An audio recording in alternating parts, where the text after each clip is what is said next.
Hello, everybody. Welcome to another episode of The Lamp Doc. I'm your host, Mike McDonald, sitting here, as always, with my producer, Timmy One Take. How you doing, Tim? I'm doing great, Mike. How you doing today? Oh, I'm excited because we got some really cool guests on today. We certainly do. We got the husband and wife duo team, Sarah and Tim Hudson from Hudson Spider. Hi, guys. How you doing? Awesome. Hey, guys. Good to be here. So Hudson Spider, they started just in 2017, only 3 years, less than 3 years, right? Correct. Just a little less, and they've taken the industry by storm in such a short period of time. We've never seen anything like it. Really excited to get on and talk about how the heck do you guys do this? Why do you do it? So I guess that's the first lead-in is there must have been that sort of aha moment, where maybe Tim or Sarah said, Yeah, that was me. I'm a DP. That's my trade, and I was. We often, since LEDs came out, we were often kind of toying with, custom making lights to solve problems here and there, and on set. And we came across a problem one day. We're out at the Disney Ranch there, and we're on the suburban backlot, and it was for a Hallmark Christmas commercial, and we put snow all over the entire street. Every single house we covered with snow, and the shot that we needed to do, one of the shots in the commercial, was a Steadicam shot leading a family around the neighborhood, and they had a reindeer with them, and it had black fur, and we were shooting at night, and the director had asked, and we'd all wanted the Christmas lights to twinkle, and to put light on these actors and this reindeer without blowing out all the snow and exposing the reindeer fur, we had to be very particular with where the light went. And being a Hallmark Christmas commercial, the light had to be nice and soft and beautiful. And the only option for us at the time was I think a China ball to track with them overhead. And that just wasn't going to do it. The light was going to get all over the houses, and it was going to be kind of ghoulish top light with shadows in the eyes. And I was just stressing out because there was no product on the market that could give a nice big soft light traveling on like a soft side light on a pole or a boom pole or something like that. So we kind of rushed to figure it out between the scout and the shoot, and we made a crude prototype of what we have today. Oh my goodness! And how long did that take you to make that first prototype? We scouted. I think we were lucky to scout it on a Friday, so I think we had all weekend before the shoot on the Monday. Yeah. So what, do you have like machine shops in your garage or something? Yeah, well, luckily my grip, Pat Chrisman, is great with everything. I don't think there's not much he doesn't know. And I'd asked for an umbrella lined with LED. I thought that would be the thing. And he took that and actually bent aluminum and made a custom thing with some of the light gear ribbon. And we were so surprised at how soft that worked. It was amazing. He made I think it was a 4.5 foot diameter umbrella shaped deal that we put out on a painter's pole. I think about a 12 to 20 foot painter's pole. And the light quality on the reindeer and the family was just beautiful. And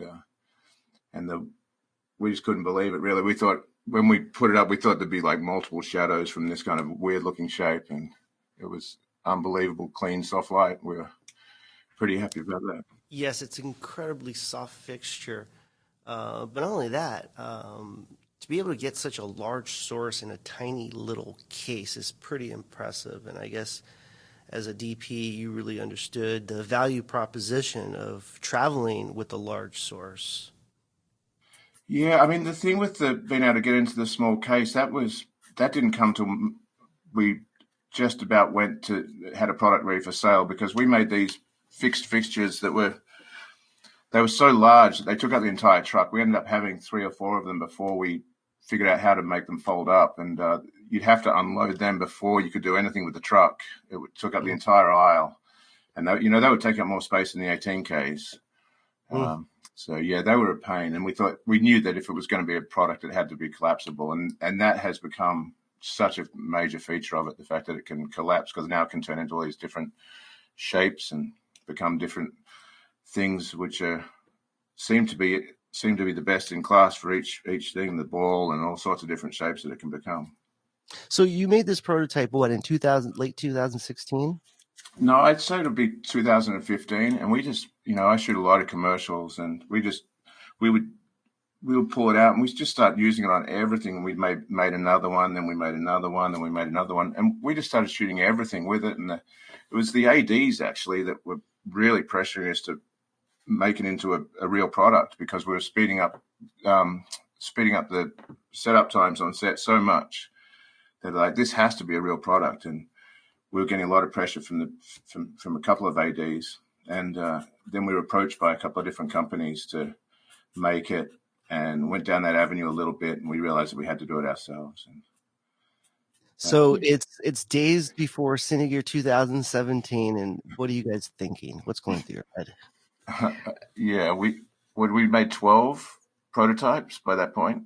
Oh, I think it was only 3, and one of them took off the day before Cinegear with a DP down to Mexico.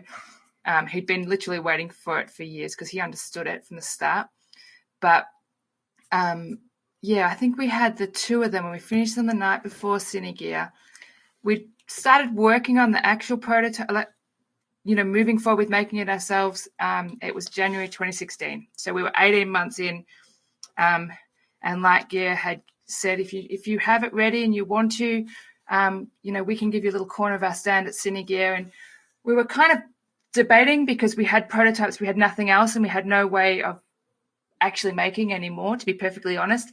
But we thought we'd just test it out and see what the reaction was at Cinegear. So I think we finished about 2 a.m. in the garage, and then went to Cinegear and jumped on the corner of Lightgear's stand, and it went really well. And people, there was a lot of people staring at it because they didn't quite get it, but there was a lot of people that understood it from the start.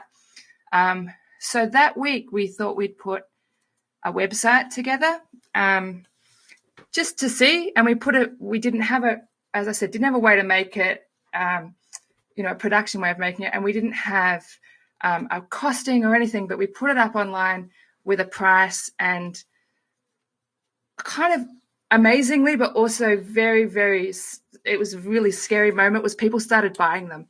And we then had an obligation and a real kind of panic moment. We were like, okay, people have trusted us in this now. We have to work it out. And so that turned around from Cinegear in June to literally selling our family home in July to getting a warehouse space and buying CNC machines and all sorts of things we didn't understand. And we managed to pull it together. And we'd said that we'd deliver in Q4. And I think we shipped these things on December 17, the first run. Wow. Yeah. Wow. Yeah. So you dove all in. And honestly, it was the off. early supporters, the guys, like we owe them so much. The guys that jumped on and bought it from all over the world, just basically on the back of a website. They were the ones that pushed us because as I said, it was the obligation to actually deliver. Well, you definitely hit something on the head with that product. It's obviously very useful, and a lot of people saw the use in it right away. And boy, what a scary thing, selling your house.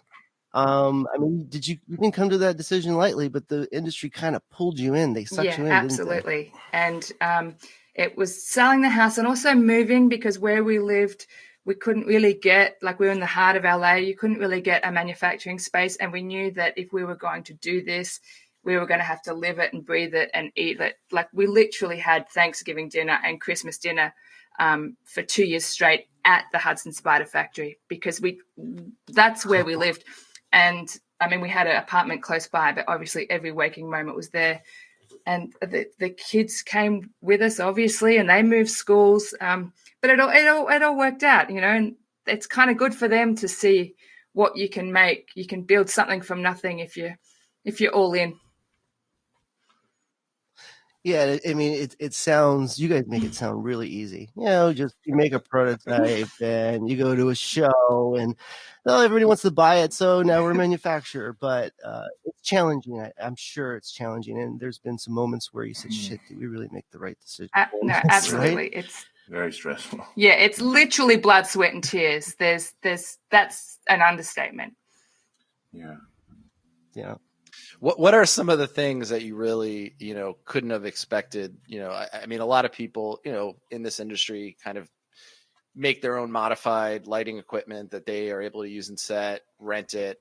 But it's such a jump to go from that type of a business model and your own kind of personal kit to mass producing a product for the masses and everything that goes with it, like certification. So I'm curious what some of the things are that you learned in that really massive jump from a hobbyist manufacturer to a full blown growing company.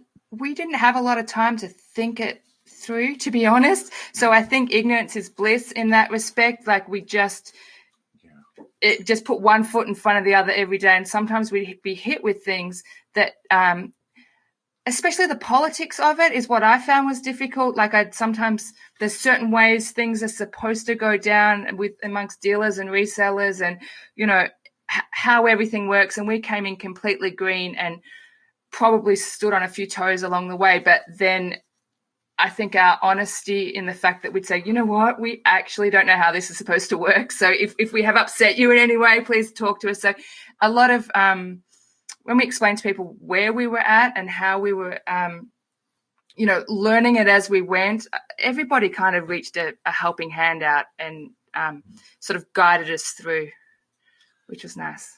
Yeah, we didn't know what a certification was when we started. We've had nothing to do with manufacturing at all before. And a lot of things we had nothing to do with about patent law. We had no idea that we were breaching patents at some point. There's all sorts of patents we now pay license fees to with the way the LEDs are controlled. They found us, but we had no idea. And that was kind of a badge of honor, when you get a letter in the mail from a massive company chasing you down because they believe you owe them money. You're like, wow, we actually matter. Yeah. All right. Well, yeah, here's a check. No worries.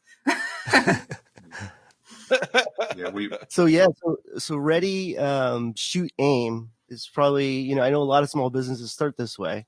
Because if you haven't really thought about it, or if you know what you were going to go through, you probably maybe wouldn't have done it. Yeah, no, for sure. I think we moved here from Australia, and that's it.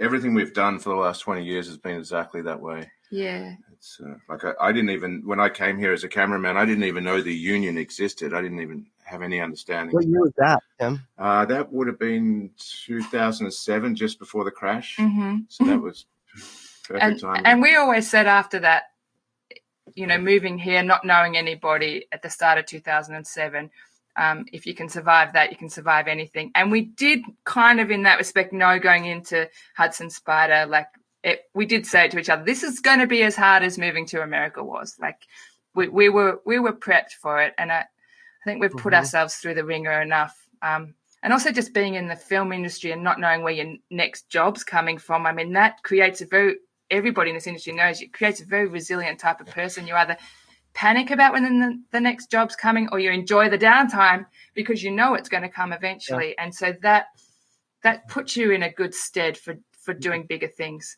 It takes time to learn that, doesn't it? Like, because you have to go through the worry. I don't know for how many years, and then you're like, shoot, how come it's always working out? Yeah. Exactly. And then you realize you wasted all that downtime worrying when you should have just enjoyed it. So it is good practice for doing bigger things down the track. Yeah. So Tim, how long have you been a DP? You came here in 2007, but you were shooting before then, of course. Yeah, I was shooting all the time in Sydney, in Australia. I started really young. I got my first kind of big job on commercials when I was 21. I had no idea what I was doing. I didn't know how to use the light meter. I just fell into it one day. A couple of little things fell on the line, and I ended up on set with 100 guys working underneath me and have absolutely no idea what I was doing.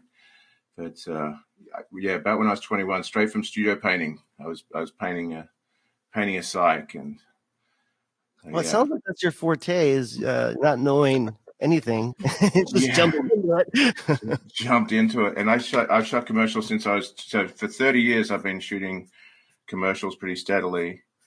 And back then there was just a couple of us in Australia. We got the lion's share of all the commercials for years and years. We were working every single day. There was Greg Frazier, myself, and a couple others.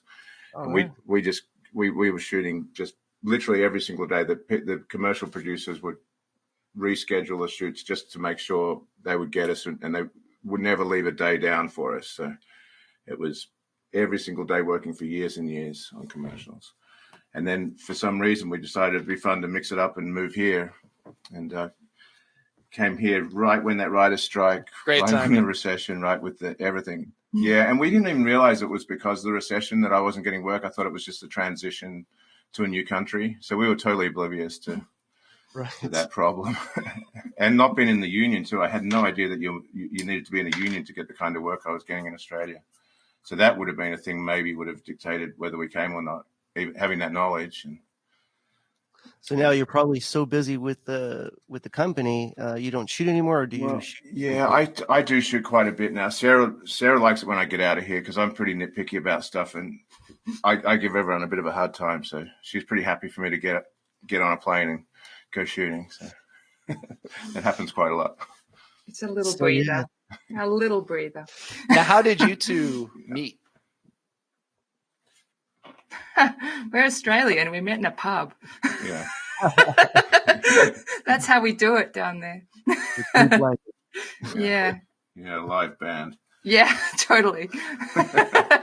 in Torquay in Australia, that little country town that's the home of those surfing brands of Rip Curl and Quicksilver and just about every other surfing brand. Yeah, the Torquay pub. Super Australian story. Yeah, down there near Bells Beach. Yeah. Lovely. And now you guys are working together, which is, awesome. I'm sure it comes with its own challenges as well, but it must be very rewarding to have gone through all of this together over the years. Well, it must have been you guys really strong and close to coming from another country together. I think that sort of the scary thought of moving away from your family, and it makes your family unit here, your husband and wife family unit, much more stronger, I bet. And building a business together, I bet. Yeah, absolutely. It also helps because you can bounce off each other. I always find when one of us was having a freak out moment, the other one was there to go, it's fine. We got this. We never seem to be freaking out at the same time, which, helps it through a lot. And also, you live it and you breathe it. It no longer becomes work and home life. It's just life, so we divide the kids, we divide the house, we divide Hudson Spider. It's, it all works out. So I imagine this is probably one of the main reasons when COVID-19 hit us recently, we were all just confused and dizzy trying to figure it out. And then you were immediately getting busy making masks. Oh yeah. We've done a lot of fun stuff that hasn't quite even been released yet. Because we have a factory with all these tools, a lot of our friends and, grips especially, and would come with their ideas of things to do and their inventions. And the masks, the one thing we got out, there's a bunch of other stuff about to release. I think a cooling mask, right? Yeah. We've got a cooling mask with cooling gel because everyone's getting hot. That's a grip. He came and did that with us. It's got cooling veins all throughout it because everybody's complaining about getting hot with their masks, and It's got a cooling gel system through it. And I think that goes live today. Yeah. We've got another thing which was for Uber drivers, these special screens for Uber drivers. There's another. He was an actor, that one. Yeah. Yeah, who came. Yeah, we've literally we didn't stop. I think how they say, necessity is the mother of all invention. And there's been, 1, people have got time. 2, they're freaking out about where their next job's coming from. And 3, there's a need for all these new products that there wasn't before. And 4, we have a factory full of stuff that can build it. So, the masks came about because we obviously needed them for our staff by law, and so we made a dozen or so, and then somebody spotted it on one of our little YouTube videos or something we were doing and said, "Oh, cool mask," and I was like, "Cool, I'll send you one." And then another one, and then all of a sudden we're making thousands of these things.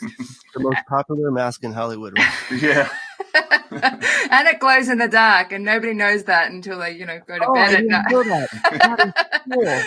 Yeah, wow. That's the little secret bit you find out when you turn your lights out. What the heck is that in the corner? Oh, it's my H on my mask. We make them out of wetsuit material, so they're kind of warm going into the summer now. So the cooling masks will be pretty popular, I think. Oh my Yeah, God! that's True great. Entrepreneurs always figure out a way. But now things just seem like see where are we at right now? We're we're May 8th.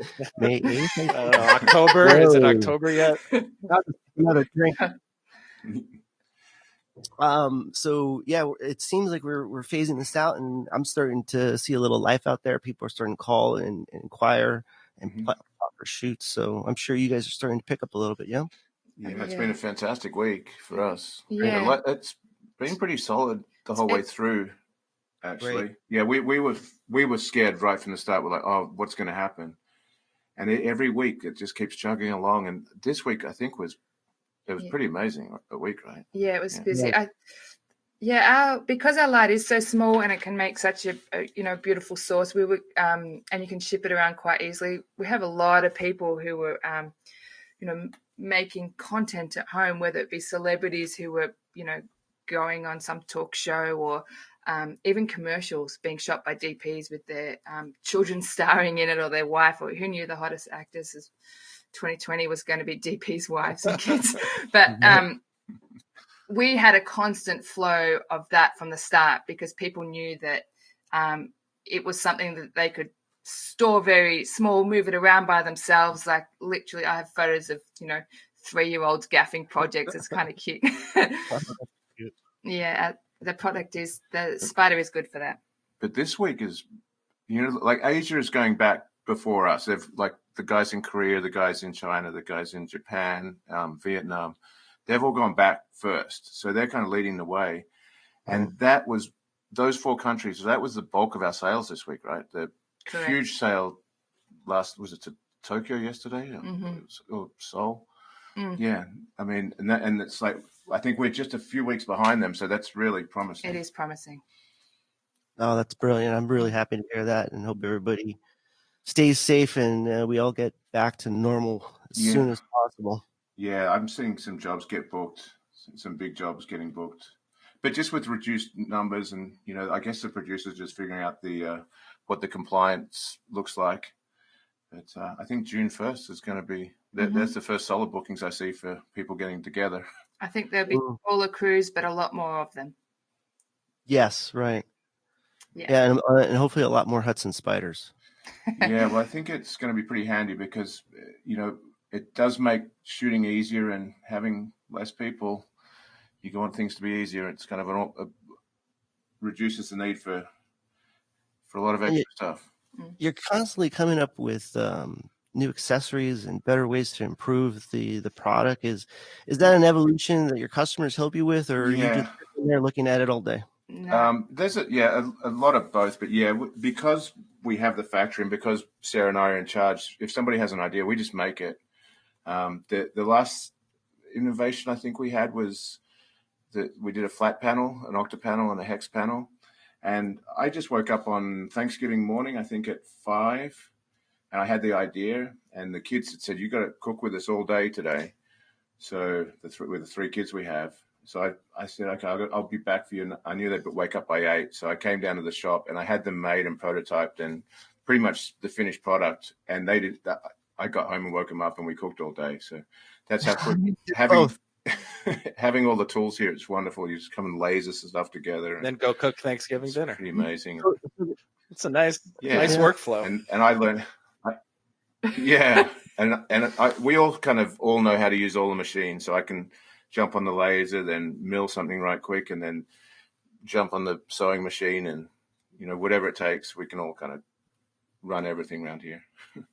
So are you excited about expanding your catalog, or not really? Is there new fixtures coming down the line for us? No, I think we're just going to make it better, right? Yeah, our model was always to make the best we could possibly make, and not trying to improve an outdated, iPhone style every year. But of course, you can't stop innovation, So the certain things that seem super obvious now that we didn't really think about until a year in was like bouncing it into an umbrella. You know, that came down the track. And so a few things. The West Coast umbrella. I love that. It's so inexpensive. I played with it. It's so beautiful and so simple. It's amazing. amazing. It was a great idea. It's amazing. It's really inexpensive too. I think it's a couple $100 for that umbrella or something. Oh, even less. It's a couple $100 for 3. That's a set of 3. Yeah. And we have a slightly more expensive one that is still way cheap for what it is. It's very similar to the Breezy. It's a focusable one, and it's made by a LA company called Parabolics, and it's just such beautiful quality.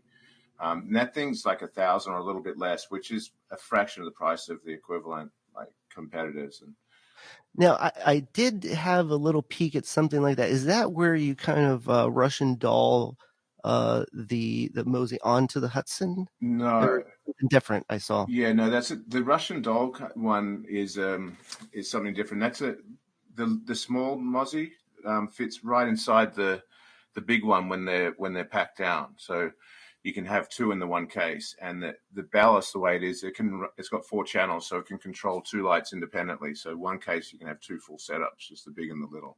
Oh wow! The Parabolics one is it's another bounce umbrella.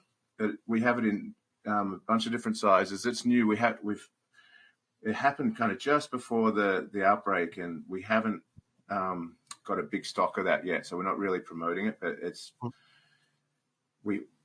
I wish we could. We can't really mention names, can we? We got some. Put it this way: the biggest names are using it on tests, and they're loving it. Yeah, and the only reason we're not really pushing it right now is we hate to not.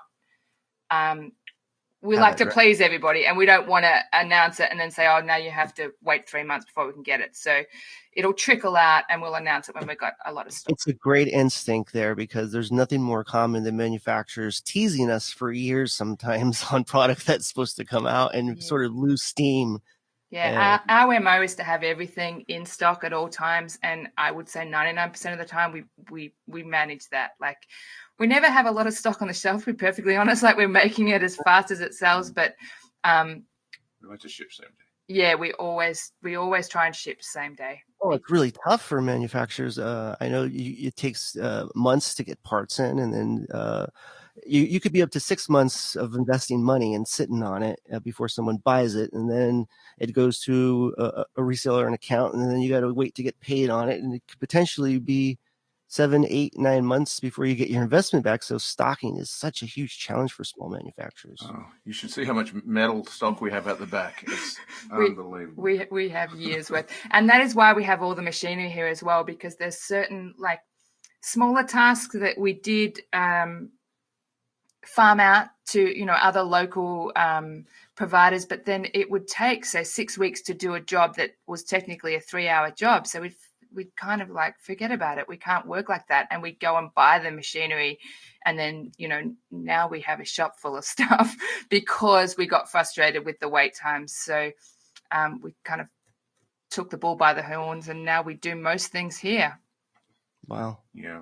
People are surprised when they visit the factory here to see that we're not just buying parts from different manufacturers and screwing it all together. It's like we're actually just taking big lumps of metal and turning them into stuff. Yeah, and the machine is absolutely beautiful, by the way. It's so ergonomic to use. I love using the fixture. Oh, thank you. We don't have an engineer amongst us, so we're just fumbling away. That's all Tim's design. That was part of when we knew it had to fold way back in the start. We didn't know anybody. Like, I couldn't pick up the phone and call a designer or call an engineer so we kind of just started ourselves. And Tim downloaded Rhinoceros for free online and fiddled around with it for about 10 days, and then came to me with this design is, hey, check this out. It folds, it protects the LEDs, and then it does this, and then it goes flat, and then it goes backwards. And at that point I was like, whoa, that's super cool. It goes really small and it does all this stuff. But then we were like, if we come out already with this crazy light that looks like a spider, we're already weird, right? So we don't want to be a Swiss Army knife that can do this and this and this. So we didn't really advertise anything like the Parabolics, the meat and potatoes, like the soft light, the way It doesn't need diffusion. That is why we're making this, the parabolic shape. So let's just come out with a parabolic shape that folds for travel and not confuse people with everything else that it could do. And I think it took about 3 weeks before we started getting emails saying, wait, doesn't it go flat? Couldn't you do this? Couldn't you? We're like, yeah, you can. All right. This is it's much more effective when they figure it out for themselves. And doing one thing good first is how you spearhead, perhaps. But I've seen this so many times where manufacturers are blunting it and say, yeah, I can do everything. But gaffers and DPs typecast their fixtures, and they do that how they feel it's appropriate. Yeah. But what a brilliant strategy. Whose idea was that? Whose approach was that? To come out with just that one shape. It was both of us. Everything. No, Sarah's the filter. I'm just shotgunning ideas all the time. And Sarah's she picks the eyes out of it and says, let's just focus for a second. It's been 20 years of that, though. I'm like majorly skilled. This is not something that came out of Hudson Spider. Like, he's an ideas man, and I've spent literally, it's more than 20 years now, shutting most of them down. And, moving to America made it through. Hudson Spider made it through. Well, I got to say, it's been fantastic really having you guys on the show. It's a really cool company. It's a great success story. You guys are a beautiful couple. You make beautiful fixtures. We're very happy to be a part of it. Thank you for your support. Appreciate it very much. Before we go, is there anything you might want to say out to your future customers out there that are going to be trying your fixtures? I think the number one thing that we like to get across is that it's a Hudson Spider family over here. So once you're in, and if you need something, you call us. And it took a little while to teach the staff that the answer is yes. I don't even care what the question is. The answer is yes, because you can then think about later how you can make that yes a reality. It might be a yes, but here's what we have to do. Mm-hmm. But we have a yes can do, and you'd be surprised where you'll find Hudson Spider representatives, midnight in their pajamas down on the Paramount set, dropping off something because somebody lost something. I don't want to put out there to just call us, we'll come and walk your dog for you, but we really do. That's the number one thing that I think we're getting a pretty solid name for as well. Yes, you guys have a great reputation. People love you. They love your company. You guys are doing a fantastic job. We can't wait for the rest of the cool innovations that you come out with. Maybe you guys want to get into space travel, and you guys will figure it out. We love you and anything you Tim, Sarah Hudson, thank you so much for joining us. Good luck to you. With you soon. Thank you. It's our pleasure. Thanks, Mac. Thanks, Tim.